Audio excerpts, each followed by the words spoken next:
Bam! What is up with the squad? It's Cess, your favorite auntie with Uncle Tendencies. Y'all know what it is. It's PoliSports Tea Time, y'all. It's PoliSports Tea Time. BY's PoliSports Podcast, Cess Talk Sports, and BY's PoliSports Political Lil.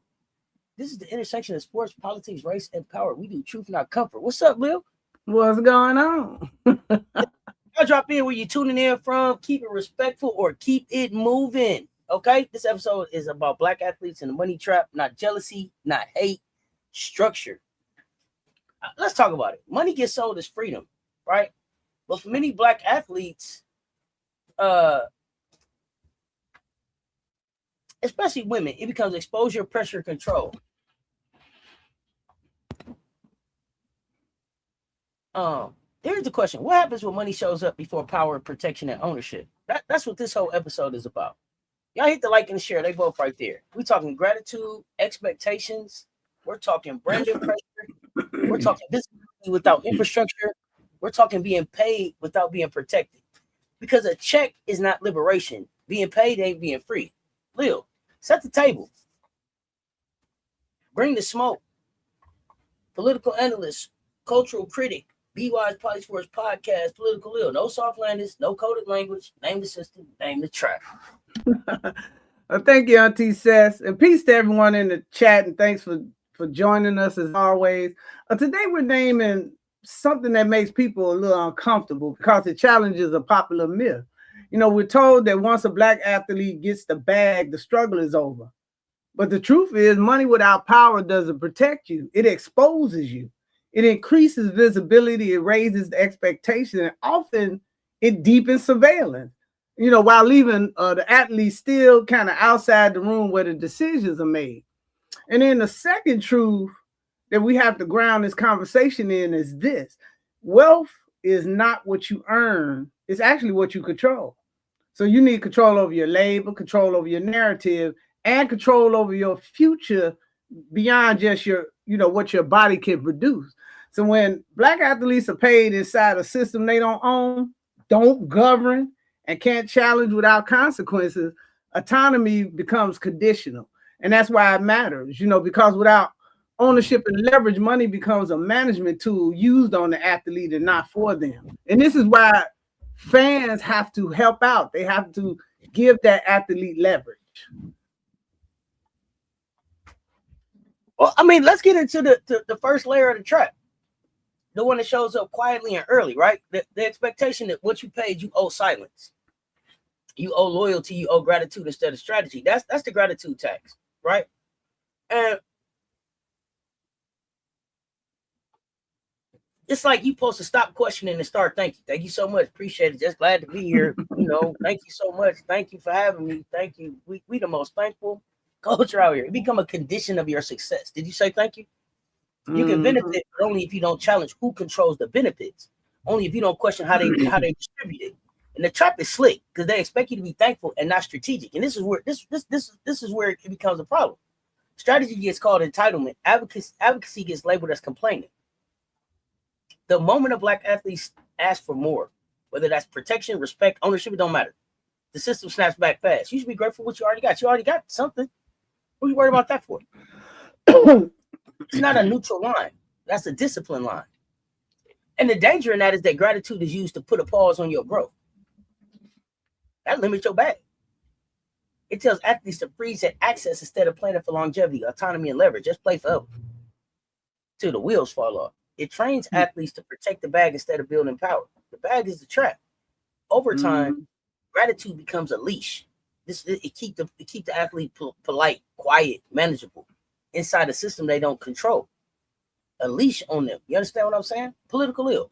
I got two questions on the table for you.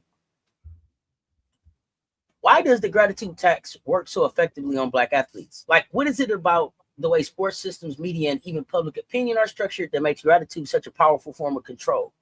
And the second question, how does the trap of being taught that gratitude replaces rights impact black athlete autonomy? Like, what happens when athletes are made to believe that access, pay, or visibility, or a combination of them should silence their demands for safety, respect, and decision-making power? Well, let's look at the gratitude tax first. And the reason it works so well in sports systems because they build on conditional access and asymmetrical power. So black athletes, they often positioned as beneficiaries of opportunity rather than contributors of value. And that's what we see going on even in the WNBA today. So that makes gratitude feel mandatory instead of personal. Media narratives reinforce the same framing, as success that could be, revocable. So you're lucky to be here while the public opinion polices tone, rewarding silence and compliance, over any type of critique. So when gratitude is socially expected, any attempts to assert boundaries or demand change, it gets reframed as entitlement. And so that structure turns gratitude into discipline, a way to manage behavior without formal punishment, ensuring the athletes protect the system that profits from them rather than challenge it. And then when you think about it being taught, gratitude replacing rights, they undermine the black athletes' autonomy. We see this example in what's happening even with the Angel Reese situation, in her dealing with Chicago Sky. The gratitude is positioned as a substitute for rights. And so that erodes your autonomy. Black athletes begin to self-censor, apologizing for something they have no business apologizing for, weighing every concern against the risk of being labeled ungrateful or difficult. So that access becoming conditional, the pay becomes leverage and the visibility becomes surveillance. So instead of, the athlete being a black athlete, rather, being able to exercise agency, they managing optics, prioritizing likability over leverage. So over time, this shifts power away from the athletes, back to the institution. Because rights that must be earned through silence aren't rights at all. They're privileges that can be withdrawn, leaving the athlete visible, paid, but still structurally powerless. We see this in sports so clearly with the WNBA negotiating. So this is a problem that can only be resolved through leverage of the people who spending their money, and that's the fans. And that's why advocacy for these athletes is so crucial.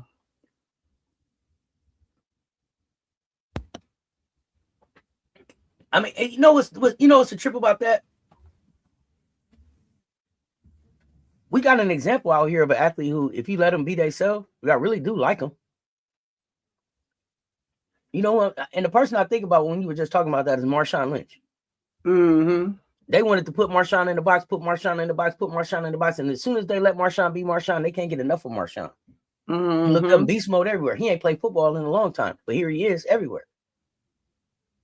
That authenticity, right? That culture. Let us be who we are. But let's move to the next layer of the money trap. When compensation gets used as a substitute for justice. This is where the system flips the conversation.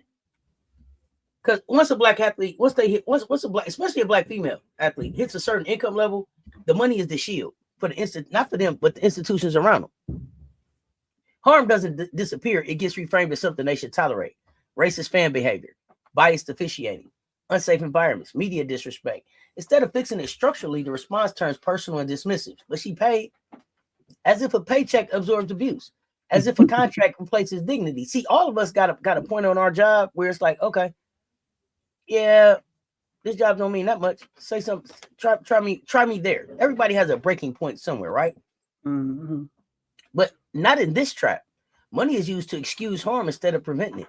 Athlete is pressured to endure instead of demand accountability, and it works because they can't just go file for another pro job in another league. Not that it's as powerful and dynamic as the WNBA. Not yet. They got some opportunity. They got some popping up now that may grow to be, but for the ones that tried to rival or be competitive to the WNBA, they got swallowed up. ABL, right? Mm-hmm. But this is one of the most dangerous solutions in sports, because once pay replaces protection, justice becomes optional. Silence becomes the price of continued success.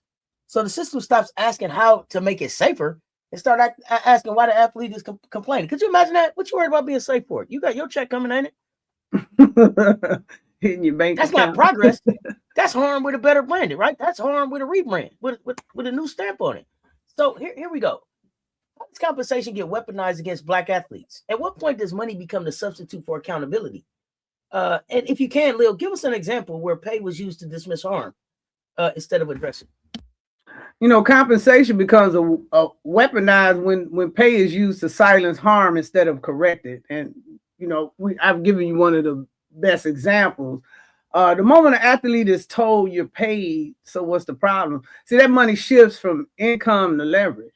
And we see this with racist fan behavior, biased officiating, and unsafe environments are dismissed because the athlete has a contract or an endorsement deal. In the case of the WNBA, you're on the team. So instead of fixing the system, institutions like the WNBA, they point to the paycheck and the fact that you got access to the league as proof that justice has already been served. So in that money becomes it's a shield for the league, for the brand of the media, but it's not protection for the athlete, and that accountability quietly disappears. They're upset that these women just won't take, what they offering them, which is just a bump in salary and no connection to a partnership that allows them to grow with the league. And they sitting on their side of the table like, how dare you even ask? While the players are sitting on the other side of the table asking why not. And I see FM jumping in. What's going on, FM? Master slave dynamic always uses gratitude as a tool to keep the slave in check. So this goes back. We talked about the sharecropping in jerseys. This goes back hundreds of years. Lil tells us all the time. It's just updated. Same cycle, just updated with a new packaging. Players are demanding more money, but it does come with more conditions, and it shouldn't be. We're gonna get into that. Why isn't justice optional because someone is paid, Lil? Why do protection, dignity, and fairness still matter regardless of income level, especially for Black female athletes operating in these high risk, high visibility spaces? Sorry, go ahead. You still need to always keep your dignity and your humanity. Justice, and you want that sense of fairness. They claim the place is a meritocracy, but I haven't ever seen that in the history of this country. But justice isn't optional just because pay doesn't cancel harm and risk. It doesn't reduce your risk. It doesn't cancel a fan type of abuse. Black athletes still face racialized scrutiny, physical danger, public harassment, somebody following you to your hotel to harass you, or somebody following you home. And that causes career instability. That's often at higher levels once your visibility increase. The incident that happened with Kennedy Carter and Cece was a good example of these dynamics. Her visibility increased as a result of the incident. Then, somebody following her to the hotel, questioning her and demanding that she, perform a certain apology service and all that. That's really crazy. See, a contract don't protect you from someone's abuse. We see that with the Chicago Sky and that general manager.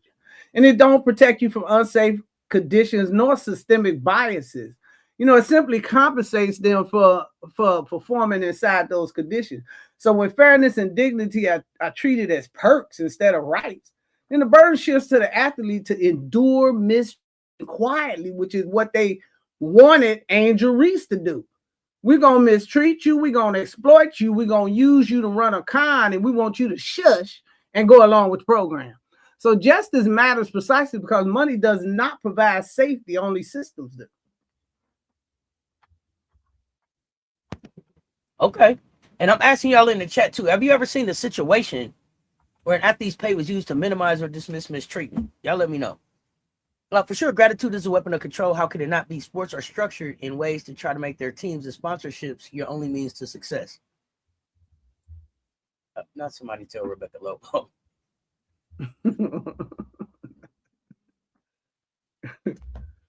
I mean, basically, the trap is this. Everybody see your money, but don't nobody see the risk that you take. The hyper visibility without the infrastructure. That's the layer of the money trap that the people ignore. For many Black athletes, money and exposure show up fast. Headline hits, the endorsements rolling because we the culture. As soon as we do something cool, they in our face. They want more of it. Say it again, do it again, say it again. It's so funny, do it again. Right? Followers jump overnight. But protection, education, and long-term support, they don't move that fast. And for most, they don't even show up. Everybody see the money, but very few people see the risk. It was Dave Chappelle that made me see the risk. I take that back. It was Tupac that made me see the risk first. Because Tupac talked about, I made it, and then where do I move to? There's no neighborhood of people like me. So either I have to go someplace where I'm the only one on the block, or I got to stay in the hood. Where do I go? Dave Chappelle talked about, I made $50 million, hence Africa. Why? Because as soon as people heard that I have signed a $50 million contract, they thought I had $50 million in my house. I'm getting calls, visits. I'm scared. You know what I'm saying? People following me. The pressure of what that looks like. If you to just drop my coin into media for people to manage it. And then a lot of these black athletes, especially in our female athletes, are first generation earners. Ain't no inherited playbook. They don't get a margin for error. There's no privacy. Visibility increases pressure from every direction. Fans, media, family, advisors, strangers, right? Meanwhile, the system's profiting off that visibility, invest little in what actually protects the athlete. And you don't even know the people. You don't know the names of the people profiting off Asia Wilson right now. You don't know the pictures of the people. You don't got a picture of the people profiting off Angel Reese. We don't know who these people is that's counting the big money. We don't know the Scrooge McDucks. We only know the Tiny Tims. See, you got to pay attention, folks. Got to pay attention. Culturally competent financial education, mental health protection, post-career pathways, right? Those are all the things that should show up with what these athletes are bringing. But when something goes wrong, they call it a personal failure. That's how the trap tighten up. The athlete gets blamed for not being prepared, even though the exposure comes before the infrastructure.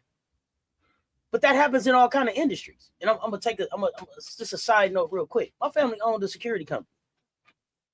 My grandfather was in the SBA 8A program, help minorities get contracts. help my man get to $32 billion in revenue a year.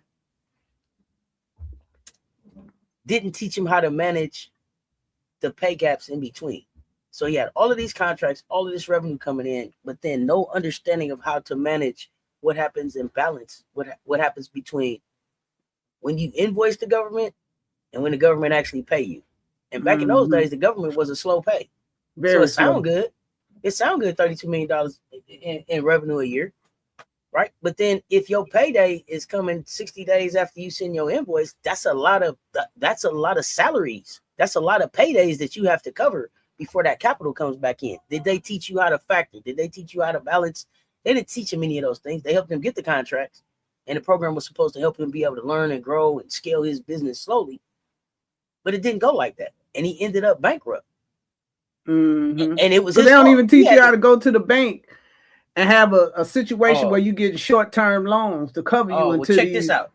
This story was so cold, it went like this. He did go to the bank, and he was incorporated. You know what the bank told him?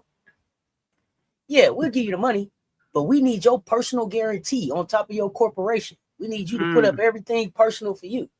And then they put him in a situation where on a $2 million loan, he paid back $1.5 million of the loan. But they still bankrupted him on $500,000. But these farmers get what? Balloon loans that they ain't got to pay for 30 years. Crops come in, crops don't come in, whatever. I'm just talking, and this ain't a woe is me type story. These are the expensive lessons that my grandfather learned so that I didn't have to pay for them, right? So these are the things that we supposed to share back. But that's what I mean about the money trap, right? Personal blame now. They wanted his personal guarantee, but really, if you're an incorporated business, that's its own entity.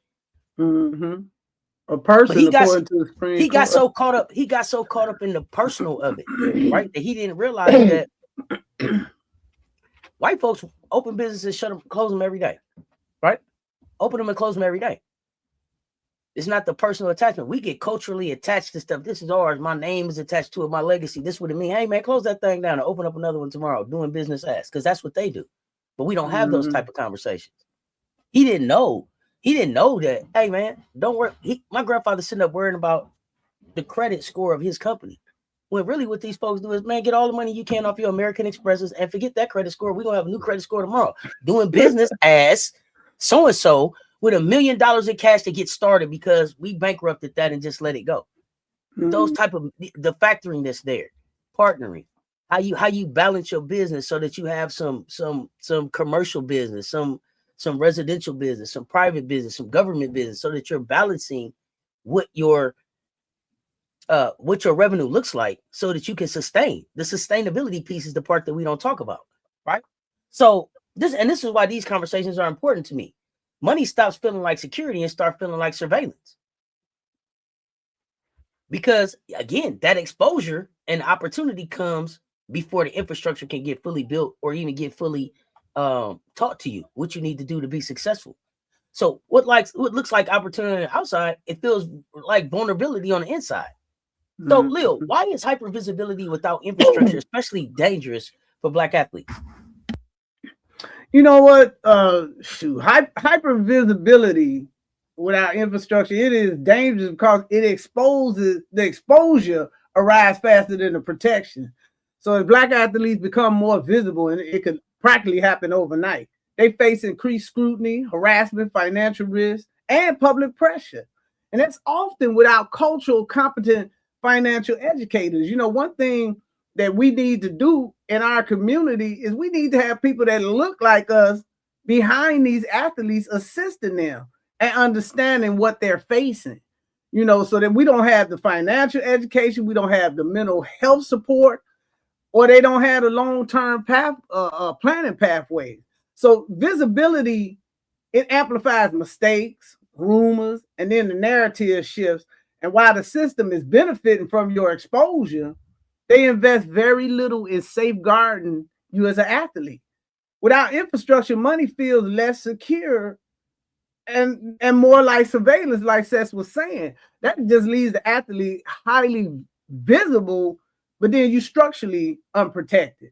You know, you out here, you're loud, you're visible, you making, you know, a bunch of money, but then, you know, your life is going faster than any protection. You don't build a good team around you, it can turn out to be a nightmare.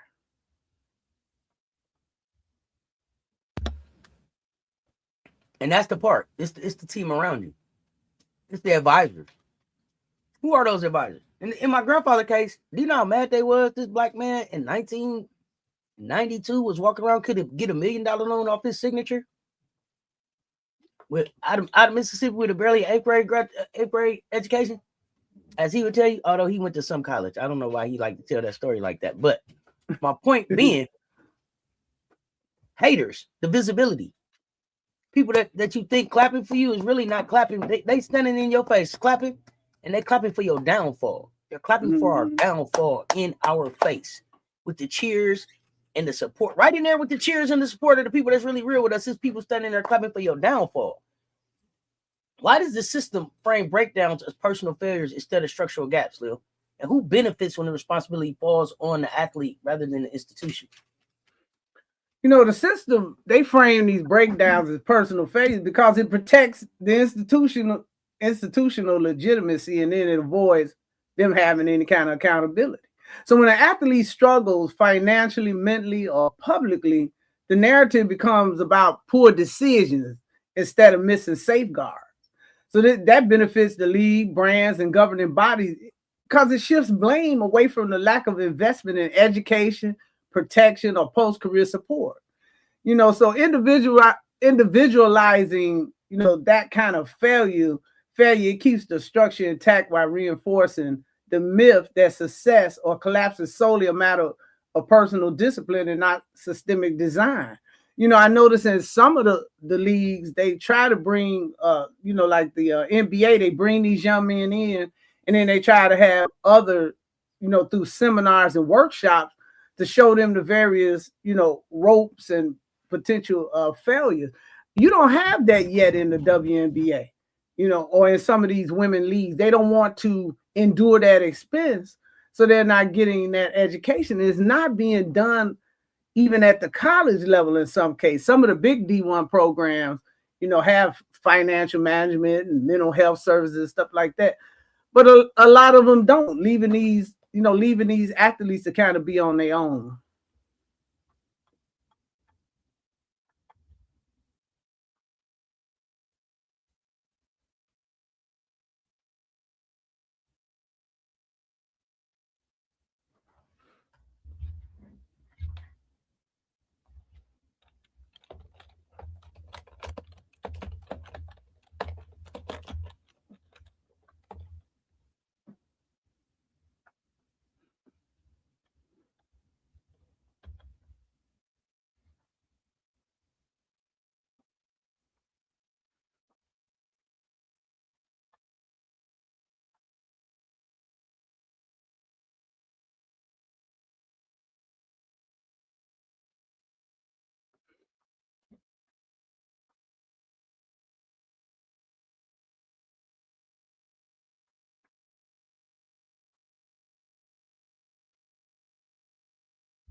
My bad, folks. I had to get the door.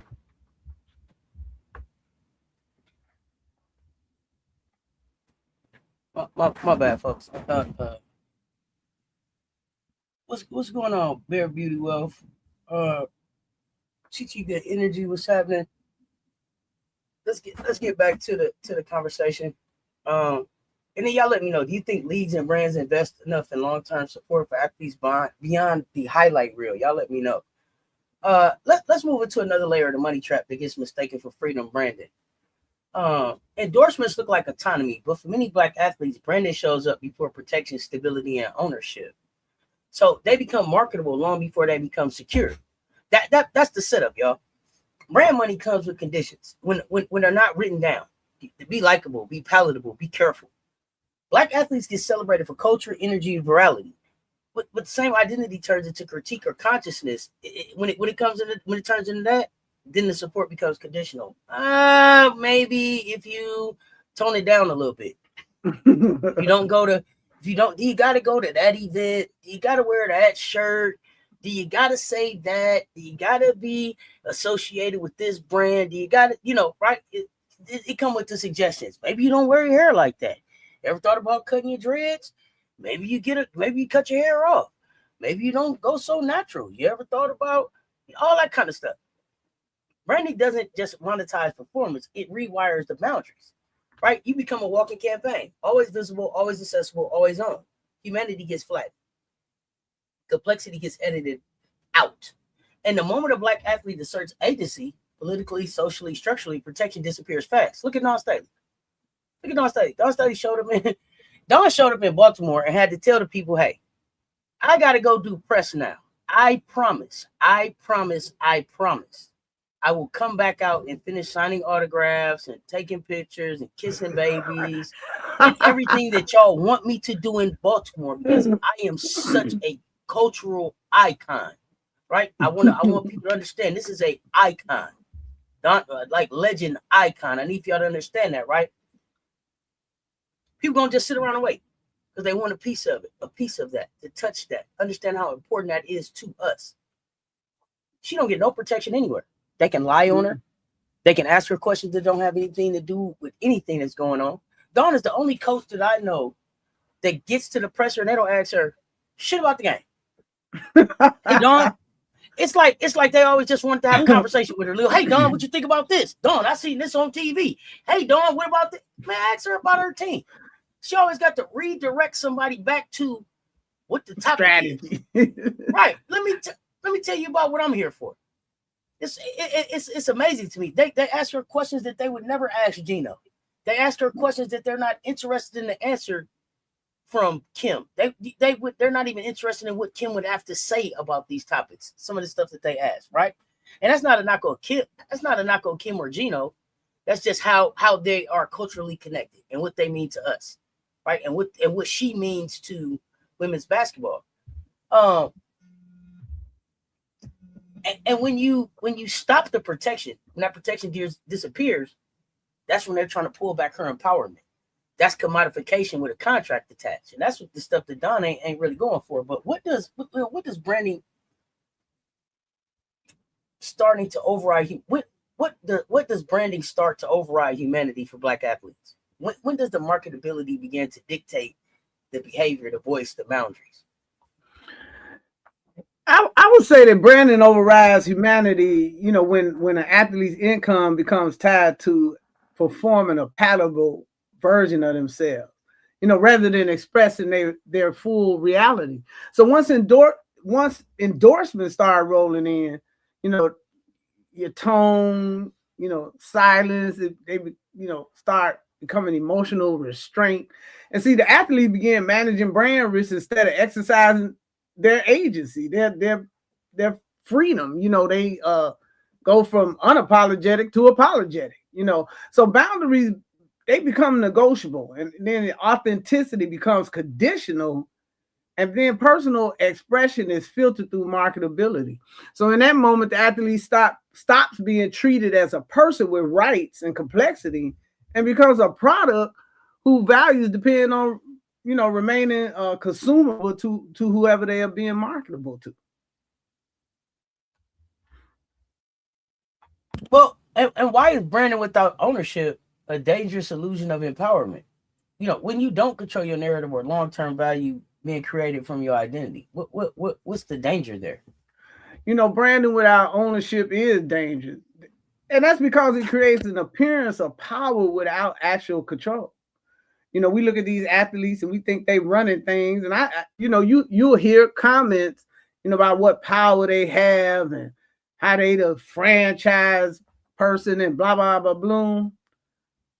That's fantasy. When athletes don't control their own image, platforms, and revenue streams, and mainly your revenue stream, they're dependent on these external apparatuses for approval and way to maintain income. Because you get put off the team, then that's gonna stop not only your main source of income, but potentially your marketing platform would end if you wasn't in the league.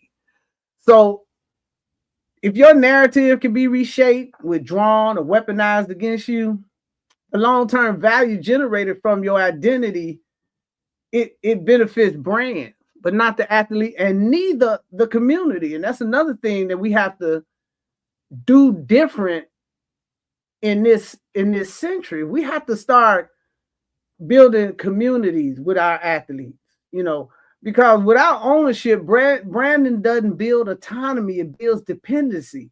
And that's disguised as success. You think you out here balling, but if you don't own the ball, all you doing is bouncing it temporarily, so to speak.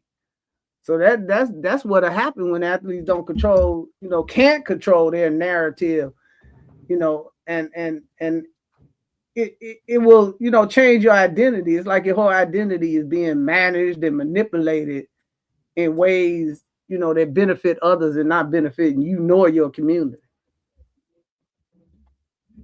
Absolutely. And then Green Thumb, I see your question. How much power does Don have with Louis Vuitton? I wonder why it's become a big part of our identity. I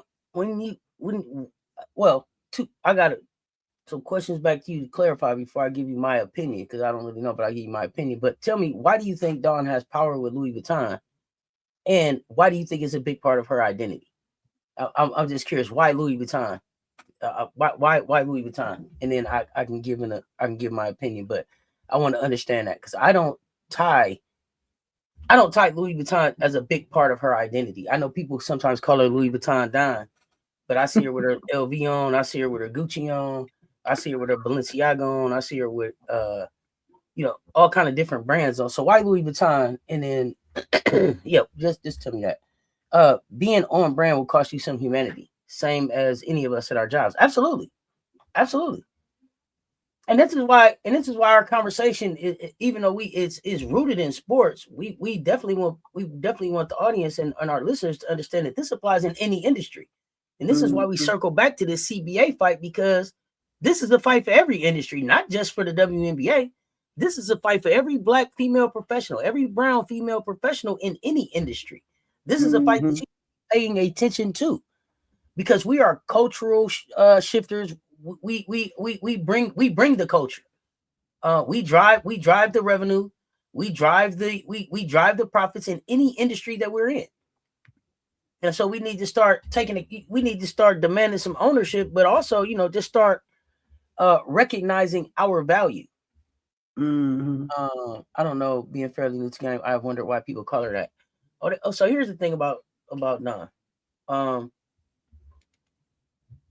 I believe that Dawn is I believe that she's a fashionista. So Dawn is just big on fashion, period, as you see just in how she dresses. I believe that over time she's become a brand ambassador for Louis Vuitton, Gucci, Balenciaga. And these are, again, assumptions that I'm making. The assumption being that I feel like they recognize enough of what a cultural mover she is, that they have started making like Gucci garnet color clothes, like Louis Vuitton specific garnet and black theme clothes. Like Don said about the t-shirt with her face on it. If I buy it and we wear it, the fam's gonna buy it. So I don't know that she had. I don't know how much power she has, but I feel like her marketability has been recognized, and I'm sure that she is handling it in a way that she feels like she's getting her worth. But I love that she's not using that Louis Vuitton, Gucci, Balenciaga, all of these other relationships that she has to big up her, as much as it's about being able to use her platform to big up other people. So I love the fact that you see Dawn in Gucci, you can see her in Louis Vuitton, and you can also see her on a Sunday in a Player Society custom-made t-shirt to make sure that sister and her business get as much love as Louis and Gucci and Balenciaga and all the rest of them. And the fam is going to go out and try to buy it as much as they can. But Gucci recognizes that people see Dawn. They got Dawn so cool. If you can snap the picture and Google will tell you how much it costs and where you can get it from. If you take a picture when she on TV, you understand? They know that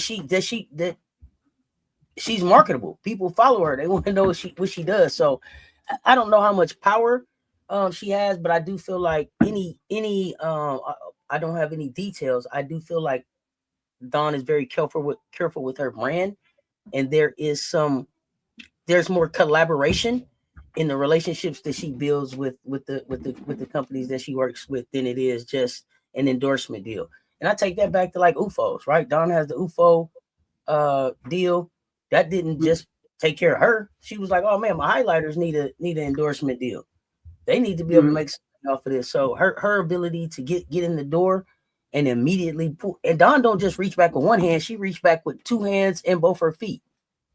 to pull as many people as she can with her at one time, and she continues to reach back, and that's why I call her an icon. And this is what's so scary about her, because she's reaching back with everything that she can to bring forward everybody that she can to be able to give everybody an opportunity. This how you supposed to be able to. I got some UFOs too. This how you supposed to leverage your platform.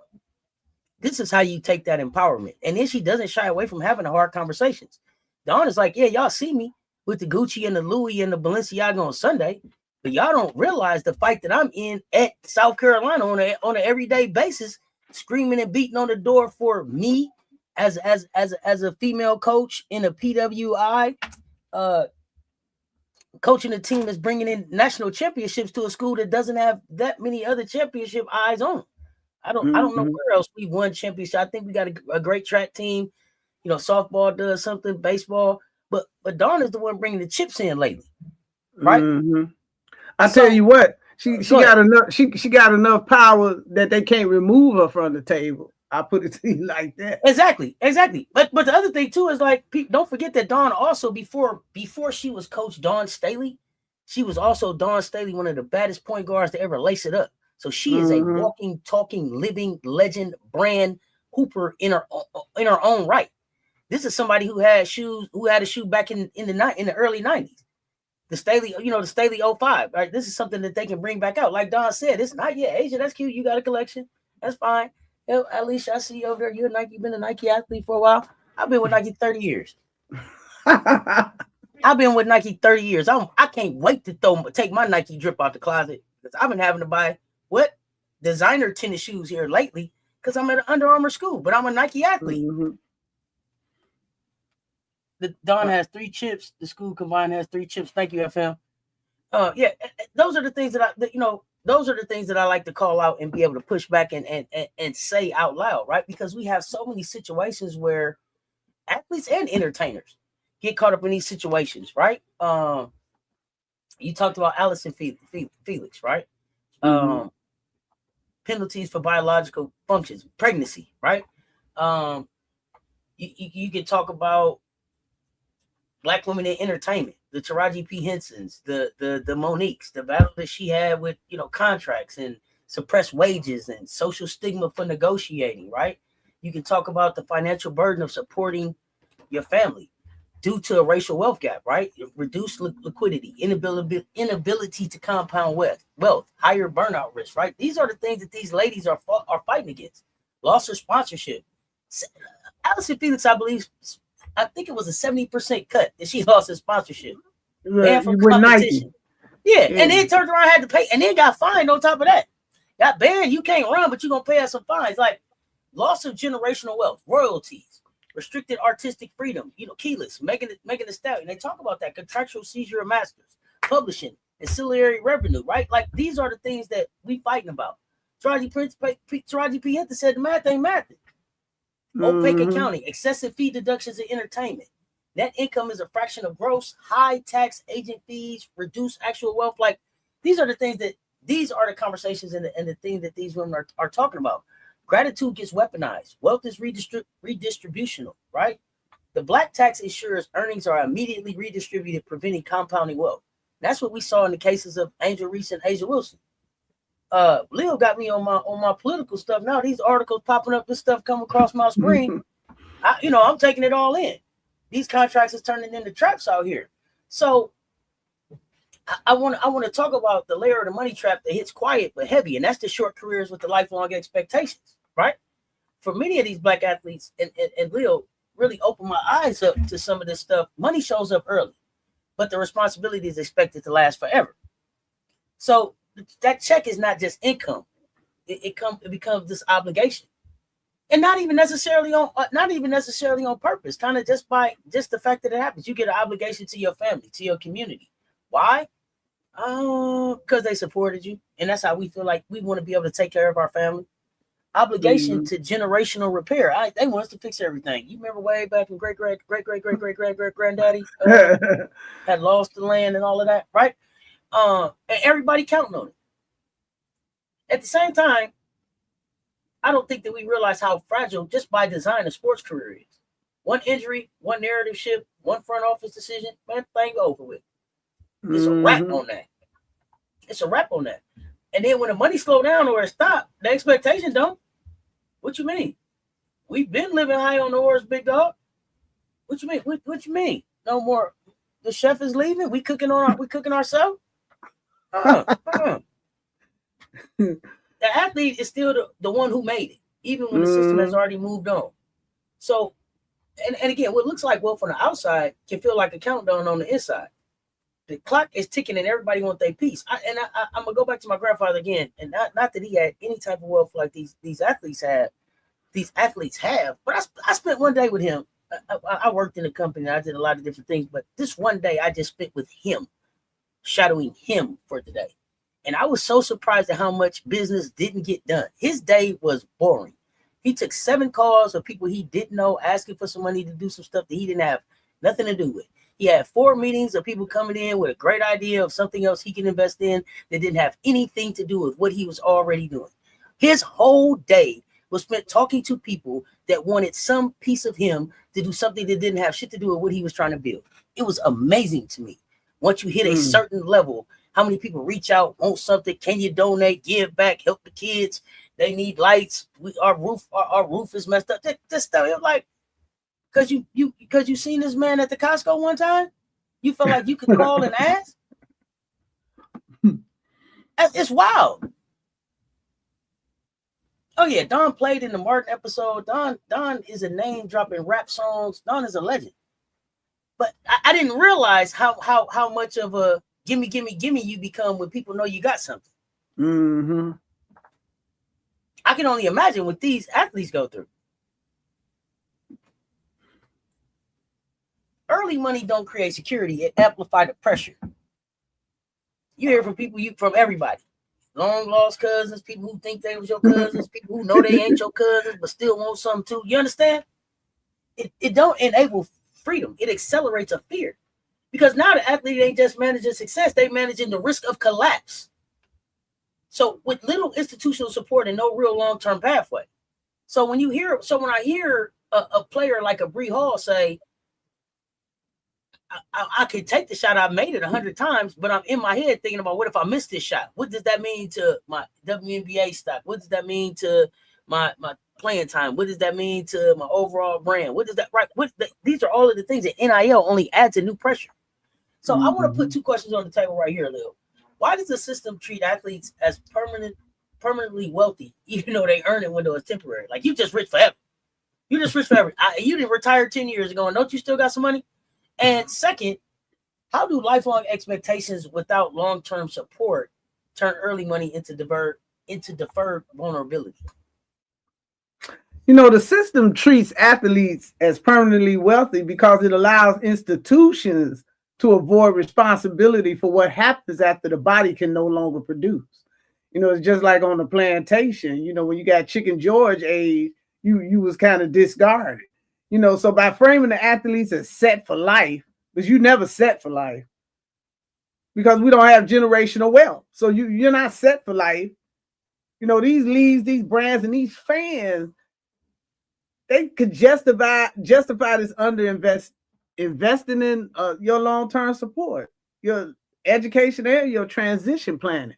Every business has an exit strategy, but athletes don't have an exit strategy. You know, and that's, to me, something that the institutions, these leagues, this is something that could be done in the planning. They certainly had the expertise around them. So this narrative, it benefits the system by extracting the peak value during your short career while shifting all the future risks onto the athlete. You know, when income eventually slows or stops, then they look around, they'll blame the athlete for mismanagement rather than the system being questioned for designing a disposable label model. That's what you had on the plantation, a disposable labor model. And this is translated, that was hundreds of years ago. And it's still built into our institutional structure in terms of how we handle labor. So you was asking me about how do the lifelong expectations without long-term support turn into deferred vulnerability. Look, lifelong expectations without long-term support, that's going to turn early money into deferred vulnerability. And they do this by locking athletes into obligations without security. So Black athletes are often expected to financially support family, community, and legacy from income earned during a short or unsustainable window. Now that's not the case of somebody like Shedeur, because Shedeur has generational wealth. He's going to have wealth that's passed to him through a trust fund. But for an athlete like Angel Reese, who is maybe a first-time athlete, these things are going to apply. You know, so you got a short, unstable window, and you're forcing decisions driven by urgency rather than strategy. So you can't, you know, what's the athlete window? Maybe 3 to 4 years in the NFL and a few more years maybe in the NBA. But it's a very short window that people seem to think is a long time, you know. So the pressure that limits your autonomy and discourage risk taking outside the system. That keeps the athlete focused on immediate survival instead of long-term control. So what looks like wealth really becomes a countdown. And I hear it in Angel interview with the magazine that she did with Asia, the Wall Street Journal. I heard her say that. Well, this is, and I've heard her say it repeatedly. This is going to end. I'm glad she realizes, that that's going to happen. But that's what I think pushes her urgency, to become as wealthy as possible. So what looks like wealth, that's where the fear of the future and your instability is shaping every choice. So she out here because she don't, she can't turn to the Paris Hilton wealth fund, when she finally stopped trying to act. She out here hustling every deal, and it wears you out after a while. You may be chasing, and then you go off the rails. Or some people don't make it, or you get a situation where 80% of athletes return, become broke. And that's not only due to bad advice, but it's no checks and balances built into these institutions. And I say the word institution, I'm talking about leagues, built into the leagues for them to check and balance someone. In the NFL, they'll tell you about a few bad agents, but how many financial managers do they tell you, you maybe need to take a cautious eye, or maybe you need to run this deal by blah, blah, bloom. And I'm not talking about your major stars like your LeBrons or Steph Curry's. I'm talking about these guys that are, down the bench, maybe got a limited opportunity, maybe not involved in the league's, marketing thing and this, that, and the other.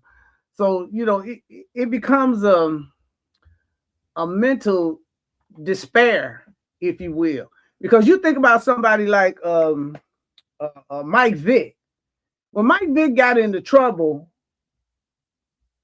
his whole family collapsed. And thank God Andy Reid gave him another chance at redemption. But, just think if he had generational wealth, but that generational wealth had went back, a couple of generations and this, that, and the other. Okay, he did a bad thing. He went on off to jail, but his whole family situation wouldn't have fallen apart like that. So these are the things that, give our athletes such an enormous risk in making these people tons of money. I mean, they ain't worried about they financial situation, but the athletes, the labor is worried about theirs. Absolutely. And I agree. I want to jump in. I want to say two things. I gotta just, because me, I gotta put a little twist on the narrative. So yes, Andy Reid, we appreciate him. But I think what gets lost in that, or what I like to amplify in that, is that it was Donovan McNabb that said, yeah, bring that brother here. He served his time. They came and asked Donovan. Donovan could have said no. Donovan McNabb was a big part of how Michael Vick ends up back there, because Donovan is still there. That's his team, right? Like, what are we doing, right? So I want to highlight that about Donovan. You know what I'm saying? Being secure enough in himself, but understanding his responsibility in the position and the importance of the visibility of Black men getting a second chance in an opportunity like this, right? After serving their time. So I do want to call out Donovan McNabb, but I want to go back to even a little bit earlier. We was talking about exit strategy. The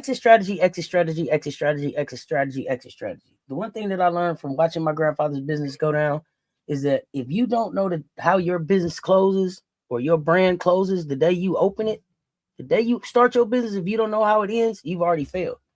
Because that means that you haven't planned out the lifeline of your business, and then you will miss exit opportunities if you don't have a strategy of where you're going. My grandfather didn't have to end up in he didn't have to end up in bankruptcy, but his lack of knowledge and understanding and having a mentor explain to him what the game was what ended him up in a bankruptcy. This is the same. This is a man who had his company read into the congressional record by Bill Clinton. That company shouldn't go bankrupt. right? This is a company that was doing 85% of the security business throughout the state of California, South Africa, and Costa Rica. His business didn't have to fail. Plus, he has some contracts in Florida, a little bit around all over the nation. But he failed because he didn't have exit strategy. He failed because in his mind, how he thought he was going in his business, he hadn't talked to nobody about it. In his mind, his grandson was going to take over. He didn't know his grandson wasn't interested. Right? But he also had opportunities where bigger companies came in and wanted to pay big money for what it was he had built. Those were exit strategies that he should have taken or at least considered, but he hadn't thought about how his business really closed down. So how does that business end when you start it? Do you close the door when you get done? Are you passing it on to somebody else? What does that brand look like? Are you the face of that brand forever? Are you bringing in other people? Is this just until your career is over? Are you trying to jump into other markets? Again, if you don't know how your business or your brand closes the day you started, you already failed. You already failed. And I want to make sure that I read that if there's any one message that I can get to any entrepreneur, it's that if you don't know how it closes, don't start it till you know how it finishes. Until you have was planning. Right? Because that's the only way. If you know how it finishes, and then you can plan for sustainability. So I wanted to jump because those are just powerful things that you touched on. But in the chat, y'all, do you think fans and institutions underestimate how short and fragile athletic careers really are? And ain't just athletic careers, anybody. With the way technology is developing around here, you could be hot today and going tomorrow. Hey, all right, finish, buddy. You know what I mean? So this isn't just, again, this ain't just for athletes. This is a conversation about everybody, about any type of job or working for any other person. And then here's the other thing I'm just going to say, and I'm going to get off my soapbox about entrepreneurs. Everybody ain't meant to be no entrepreneur. Okay? If you don't like going to your 9 to 5, if 40 hours a week is too much for you, being an entrepreneur may not be for you. Because being an entrepreneur may mean 180 hours a week. Exactly. Just you, no support. And sometimes it is, and sometimes it don't. So it's not for everybody. Be sure. Work-life balance, it sounds cute. I work for myself. I make sure it's for you. Because it's a lot harder than what people think. But let's get to the deepest layer of the money trap. Let's circle back to the money trap and get off my soapbox. The lie that being paid means being free. That's the deepest layer of the money trap. The lie that being paid means being free. We be so, get the bag, get the bag, get the bag, get the bag. It come with a leash. It sells comfort as liberation, and it sells survival as success. Survival is not freedom. Confusing the two is how the trap stay intact. Black athletes are paid inside a system they don't own. That's the point. Access without authority. Visibility without protection, comfort without control. They can perform, not redesign. They can benefit, not disrupt. What gets celebrated as success is often just endurance with better lighting. And then they can tell you how you can celebrate. And it's this crazy. And yesterday was a great day of basketball hoops. And I remember in the college game, I think it was a block shot or something. And it was like, get that out of here. And the referee, I heard clearly referee said, stop all that hollering. What? Stop all that hollering. Stop all that screaming. Stop all that screaming.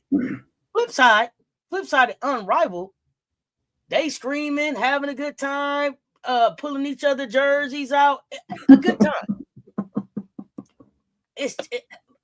Listen. It's just an explosion of excitement. It's just the. I gotta cap this off with something. I just blocked your shot. It's just give me that second. Stop policing me, sorry. Stop all that hollering. What? Hey, come on now. Stay out the game, buddy. Don't take that stuff out the game, y'all. Freedom requires more than money. It requires voice without punishment. That's where the real freedom is at. Me being able to say what I need to say, or what I feel like I need to say, or what I feel in my heart, believe in my heart, without being punished. Safety without silence. Ownership without permission. The ability to plan beyond the body. When those pieces are missing, money turns into golden handcuffs. Polished, praised, restrictive, and that outcome isn't accidental. That's structural. Leo, I'm gonna put two more questions on the table. Why does the system work so hard to convince athletes that being paid equals free? You know what? The system promotes the idea that being paid equals being free because it stabilizes control without appearing oppressive. But when Black athletes are focused on survival, protecting contracts, endorsements, and access, they're less likely to challenge ownership structures. They're less likely to organize collectively. They can't stand for you to organize collectively. Or they won't demand systemic changes. So survival keeps the attention on the present.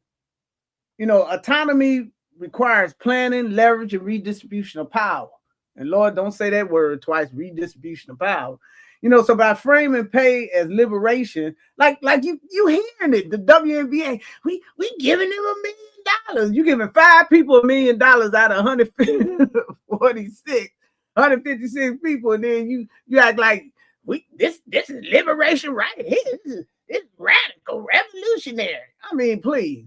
So by framing that pay as liberation, the system secures compliance while avoiding deeper conversation about ownership, governance, and long-term security. We all know that the WNBA, they don't want to talk about equity. They don't want to talk about ownership. They don't want to talk about revenue sharing. All of those things they immediately take off the table. So what are we even talking about? So what actually separates survival from freedom in the context of a Black athlete? Survival is the ability to endure within the system, but freedom is the ability to shape it. And that's what I am hoping gets accomplished for these WNBA women. They need to reshape that system. So real freedom, that requires control over your labor, your narrative, and your future, not just compensation for your performance, which is what the WNBA wants to do with these young ladies that they're not even doing with the men. So that means ownership, decision-making power, protection from retaliation, and the ability to plan beyond your body. Because, even Michael Jordan didn't play forever, not going to play forever. And as long as LeBron is playing, Father Time is still going to catch up with you eventually. So they falling out of love. They falling out of love with LeBron quickly, Lil. They quick. Because I think they're ready to move on from him. I'm glad you brought him up because I wanted to ask you what's going on with him right now. I'm seeing it's like it's a switch up on LeBron overnight almost. Look, let me tell you something. LeBron, no matter how powerful, how many billions he has made from this league, and the fact that he wants to own a league. Oh, now you want to sit at the table with us? Well, I gave you 20 years of nothing but 20 billion a year. I mean, my God. But I noticed that they started kind of moving away from him the minute he was, I want a franchise.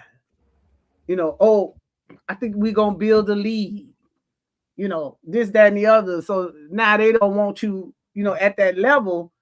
And so, he playing beyond his body to try to position his sons.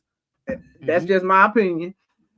But they don't even want that. They want I don't know who they want to move on to. I don't see nobody that exciting.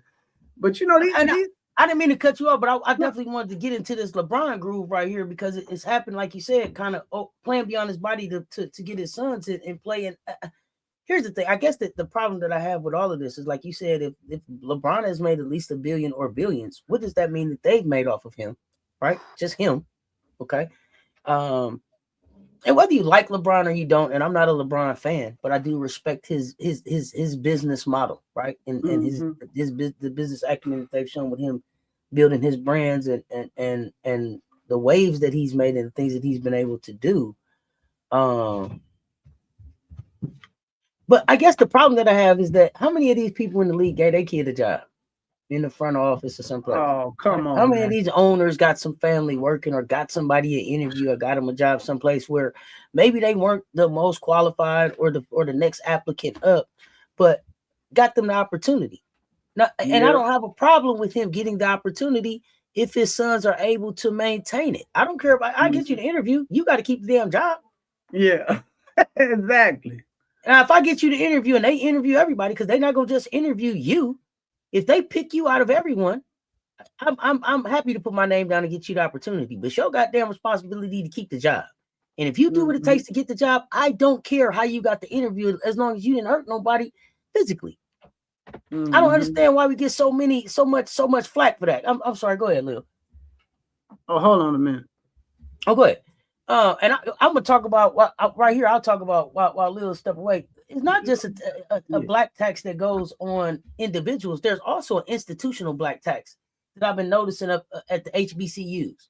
So they do these guarantee games, and this is something that Don was talking about. This is we were at Coppin State, but you see sometimes in these situations where historically black colleges and universities and Coach Prime, Deion Sanders talked about this as well, where these HBCUs are paid significantly less than PWIs for playing the same bye games against major conference teams. And so the systemic underpayment trickles down to female athletes at these schools. HBCU athletic departments starved of revenue already.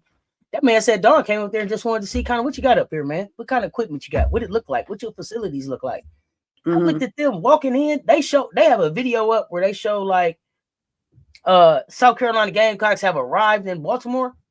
And they walking through there, and it looked like I was looking at some of that stuff like, shoot, my high school looked better than some of the stuff they walking by. Yeah. Right. But these are the conditions that these women are, that these players, that these HBCUs are working in. I'm a product of an HBCU, so I love my HBCU.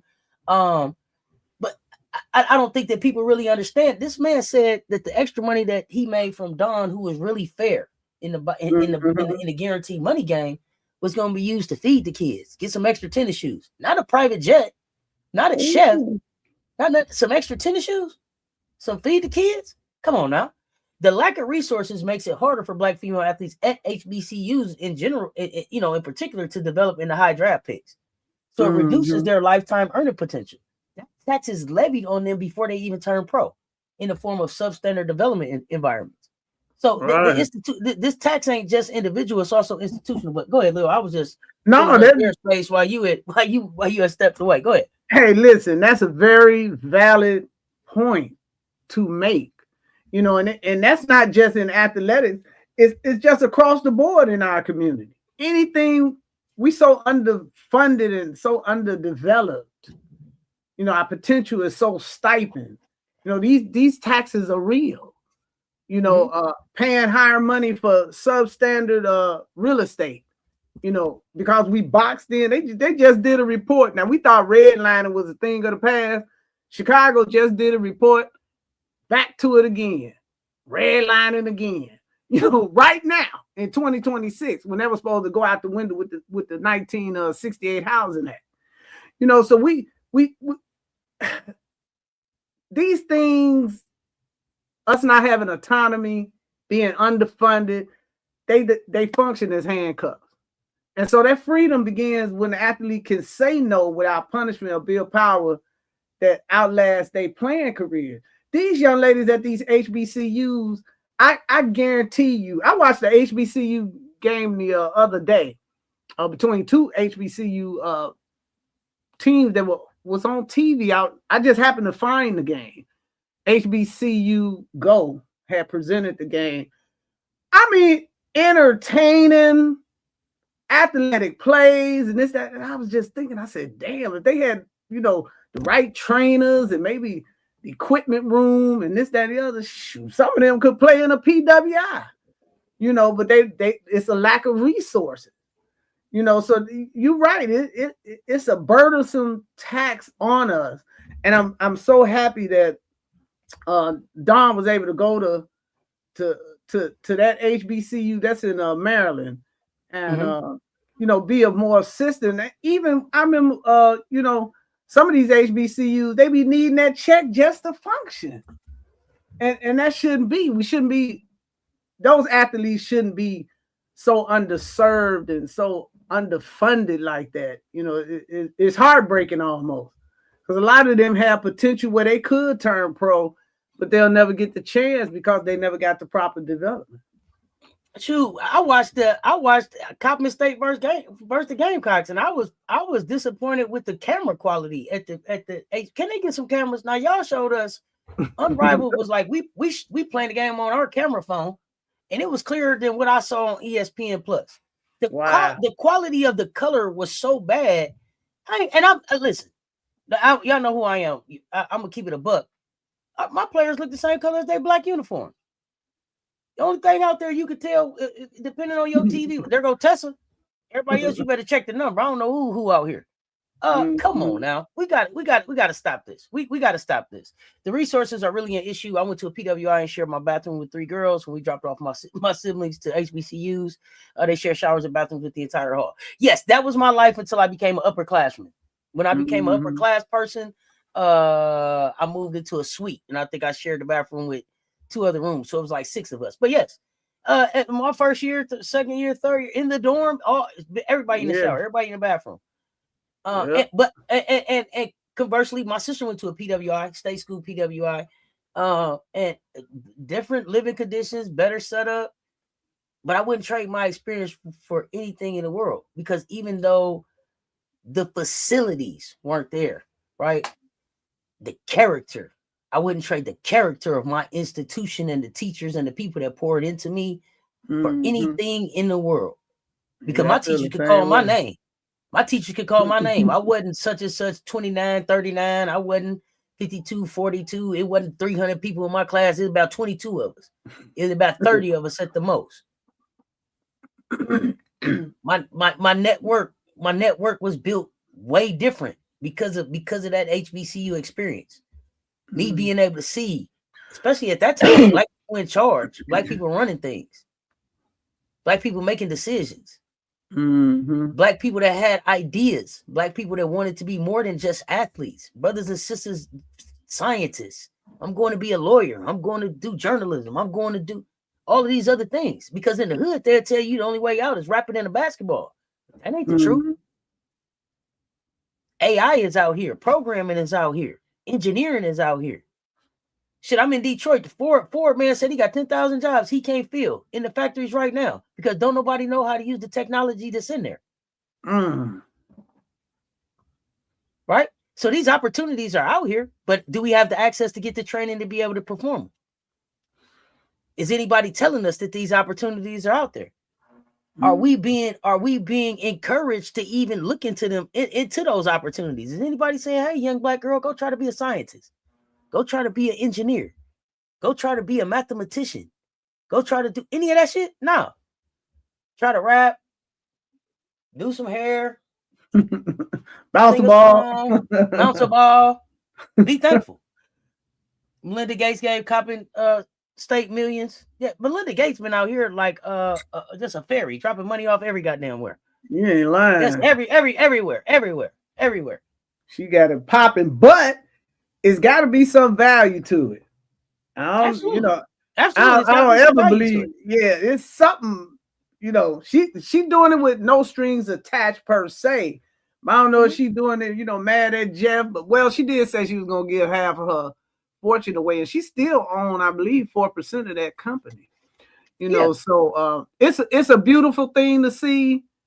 It's a godsend for those, but I think the whole world is going to change, because when you see Chinese pouring money into HBCUs, it's value there. It's value that has not been fully developed. And so, it's a good thing to see, and I'm hoping that it continues to benefit all of the students, in all walks of life, because we need everything in terms of infrastructure in the Black community. Everything. We need doctors, lawyers, teachers, scientists, engineers. If we don't have those things, it's going to be hard for us to survive the next century. That's how important it is. Yeah. So y'all remember, gratitude is weaponized. Wealth is redistributional. Bodies are rented. Contracts are traps. Silence is expensive. Ownership of IP. Alice and Felix founded Cess. Well, I think we talked about that before. Controlling the means of production is the only protection against commodification. Right? Collective bargaining. We've been talking about this. Fight for equal pay. That demonstrates the collective action is the only force strong enough to break the gratitude tax. And please, somebody tell Natasha Cloud, shut up. Don't say nothing else, Natasha. You telling the strategy. Don't now. You can got on this podcast and told the people we own our building. We can have a new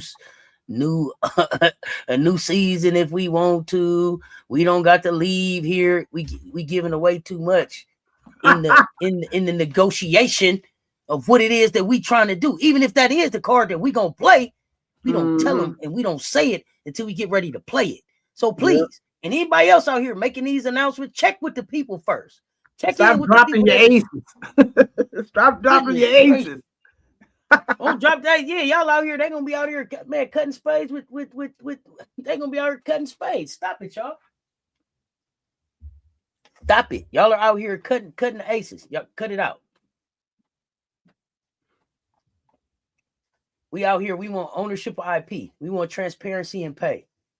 Redefine is strong, right? Osaka, we talked about Naomi Osaka. Sacrifice of sanity for sport. Redefine strength to self-preservation. This new generation is setting a new standard. Trying to break down this money trap. Because until that stuff is done, it defines pretty much what the economic reality for Black and brown women in the spotlight. Love for their labor, low for their ambition. That's wild. What actually separates survival from freedom in the context of Black athlete power, Lil?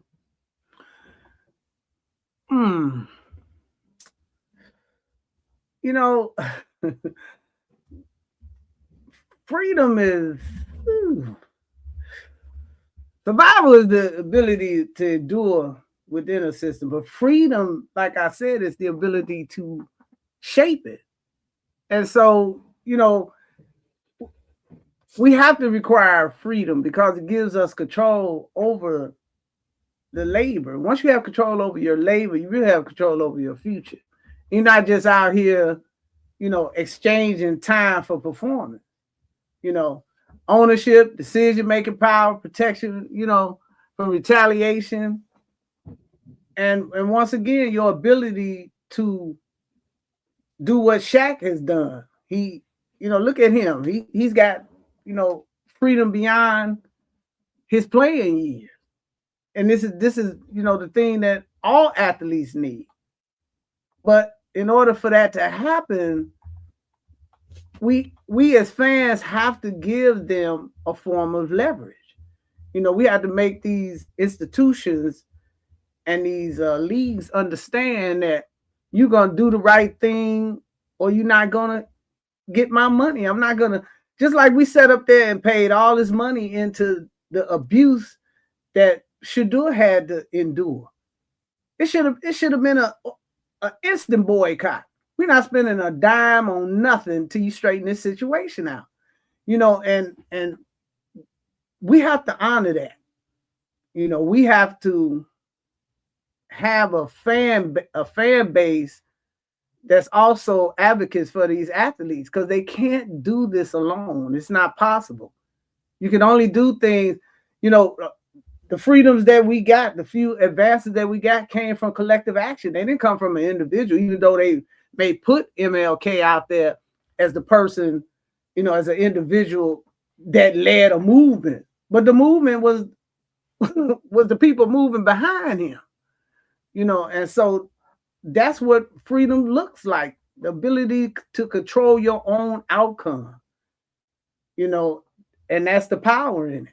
If you don't have that, you really don't have nothing. You just on a wind, you know, on a treadmill, running like a hamster wheel, running over and over and over.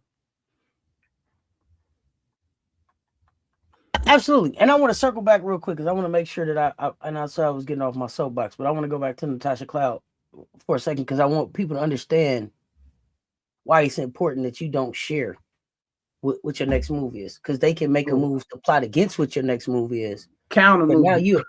But now you have also just given them, you set up the divisiveness for them because the unrivaled only employs so many. So it's not all 156 who can just be in the building and start another league. And maybe Unrivaled has plans to do that, but it gives them a little crack into a little peek in, a little crack, a little way in to try to divide to try to divide the players as a whole. And they need to all stay together 156 deep or whatever. Like I said, I feel like everybody who ever put on a WNBA jersey should be in this fight right now. And I know that there are players, that feel like, hey, y'all got more than what we got, so y'all should be happy. But no, they got more than what you got because of what you did. And the people that are coming behind them will get more than what they got because of what they did. And we got to keep pushing like that. And that's why all of y'all need to put on that pay us what you owe us. Pay us like you love us. Open them book shirts. All of you. And the pioneers need to be suing for reparations. They need to be already dropping a lawsuit. Pension and pension and medical and all kind of stuff. Yeah, absolutely. Oh yeah, if somebody paying you, you never free. It's a pimping hole in every situation now. It's all in how you do that, and what is the level of respect in the way that you had. Are we collaborating, or you out here giving out instructions? Now, if it's a collaboration, we have a meeting. Okay, I don't want to go on that block. I want to go on this block. What you think about that? Maybe you drop me off here, pick me up later. I don't like working on Saturdays. See, just know your worth. You understand? Know your worth. That's all. But, and if that was too real for y'all, my apologies, but that's just how I am. I keep it as real as I can get it. It's the oldest profession out there, okay? It's the oldest profession out there. Let's be honest. That's the oldest trick in the book, the haves and the have-not. We have to look out for the whole too many sellouts. Absolutely. And then people get complacent. They was going to say the whole neighborhood, but you know what? This ain't so bad, and I'm okay, and mom and them all right. And so, all right, we don't have to help the whole community. Mom, you good? And got to couple everybody out. Meanwhile, Don reaching back with 2 hands and both feet. And then telling everybody that she reached back. Don't help me. Everybody reach back like I reach back. And bring us all forward. Make the platform bigger. But let's bring this home. Like only we do. No fluff, no soft landings. We peel back black athletes in the money trap today, y'all. We told the truth. If we didn't, tell me we lied in the chat. We named how gratitude gets weaponized in the silence, how compensation gets used as a substitute for justice. We named hypervisibility without infrastructure. We named branding before protection. We named short careers with lifelong expectations. And we named the deepest lie, being paid equals being free, because survival is not freedom and comfort is not control. What we named is structural, not personal. This is not a bad choices conversation. Black athletes deserve and have earned the money. The question is what comes with it, because money without power, ownership, and protection is not autonomy. It's a bag with strings attached. Now we closing with the final word from the one who never sugarcoats it. Lil, bring us on. You know what? As we wrap up this conversation, I just want the audience to sit with this truth. You know, money is not the end of the struggle. It's often where the real struggle begins. So the money trap isn't about athletes being paid. It's about athletes being paid without power, protection, or ownership. So until Black athletes are supported in moving from compensation to control, visibility to infrastructure, and from access to autonomy, the system will continue to extract value while calling it progress. And the goal isn't just to celebrate the success. It's to redesign the system so that success comes with freedom, dignity, and lasting power. And that's why we need fans in this particular WNBA CBA fight to step up and help collectively give them the leverage to get the freedom, dignity, and lasting power that they need for them to continue to thrive and survive. Absolutely. This conversation don't stop where this episode ends either, audience. Fans matter, narratives matter, advocacy matters. If you believe black female athletes, black and brown female athletes deserve protection, dignity, ownership, and the right to exist fully beyond their labor, move from a spectatorship to support. Stop watching, start backing. Join the Respect Her Game advocacy group. Commit to being a fan advocate, not just a consumer. Use hashtag Respect Her Game whenever you speak on black female athletes. Challenge harmful narratives on site. Call out media bias. Demand better from leagues, brands, institutions. Silence protects systems, not athletes, and we're not doing silence. Up next on PoliSports Tea Time, the brand trap, politics, activism, and black female athlete branding. We're breaking down what happens when branding collides with activism, how political expression impacts marketability, and why branding without ownership is not empowerment, period. To everybody who tapped in, drop comments, ask questions, and set with this truth, thank you. This space exists because these conversations matter. And remember, sports are never just about the games we play, but the stories we tell and the systems we expose. That's Political Lil. Cess your favorite auntie with Uncle Tendencies. Y'all stay tuned. Talk soon. PoliSports Tea Time. We out.